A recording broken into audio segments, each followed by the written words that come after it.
आता वळूया क्रीडा विश्वाकडे।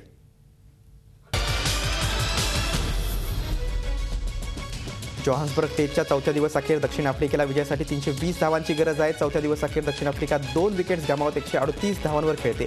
ओपनिंग बॅट्समन अल्विरा पीटरसन 76 आणि ड्यू प्लेसिस 4 रन्सवर नॉटआउट आहेत। कॅप्टन ग्रॅमी स्मिथ 44 रन्सवर रनआउट झाला, तर हशीम आमलाला 4 रन्सवर मोहम्मद शमीने बोल्ड केलं।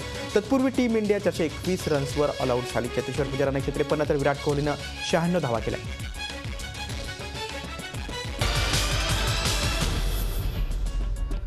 दक्षिण आफ्रिकेविरुद्धच्या पहिल्या टेस्टमध्ये भारताला मजबूत स्थितीत पोहोचवणाऱ्या चेतेश्वर पुजारा आणि विराट कोहली यांच्यात राहुल द्रविड आणि सचिन तेंडुलकरची झलक दिसल्याचं माजी कॅप्टन सुनील गावस्कर यांनी म्हटलंय।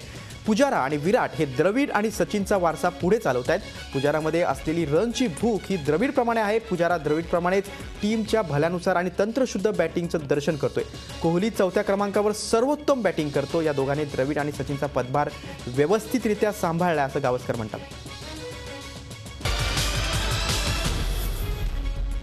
जोहान्सबर्ग टेस्टमध्ये आधीच बॅकफुटवर असलेल्या दक्षिण आफ्रिकेला अजून एक धक्का बसलाय। आफ्रिकेचा फास्ट बॉलर मॉर्ने मोर्केल हा दुखापतग्रस्त झाला असून आगामी टेस्टमध्येही त्याच्या खेळण्याबाबत साशंकता निर्माण झाली आहे। जोहान्सबर्ग टेस्टच्या तिसऱ्या दिवशी डेल स्टेनच्या बॉलिंगवर पुजारानं मारलेला बॉल अडवताना मार्केलच्या घोट्याला दुखापत झाली, त्यामुळे त्यानं लगेचच ग्राउंड सोडलं। त्याच्या दुखापतीमुळे आफ्रिकेच्या वेगवान मारायला चांगलाच धक्का बसलाय।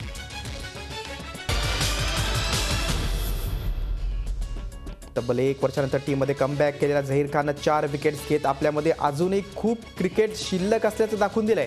टेस्टच्या तिसऱ्या दिवशी झहीरनं 88 धावांमध्ये 4 विकेट्स घेतल्या असून करिअरमधील 300वी विकेट घेण्यापासून तो केवळ 1 विकेट दूर आहे।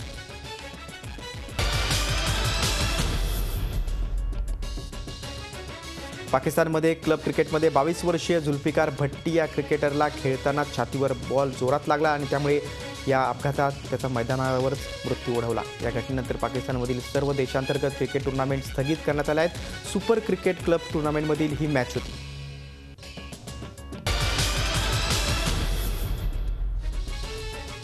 बांगलादेशमध्ये होणाऱ्या एशिया कप आणि T20 वर्ल्ड कपमधून पाकिस्तान टीम माघार घेण्याची शक्यता आहे। बांगलादेशमधील सध्याची पाकिस्तान विरुद्ध स्थिती पाहता पाकिस्तान टीम या 2 महत्त्वाच्या टुर्नामेंटमधून माघार घेण्याची शक्यता आहे। बांगलादेशमधील परिस्थितीवर आपण लक्ष ठेवून असून T20 वर्ल्ड कप बांगलादेशमध्ये आयोजित करते की अजून कुठे आयोजित करते याकडे पाकिस्तानचं लक्ष आहे।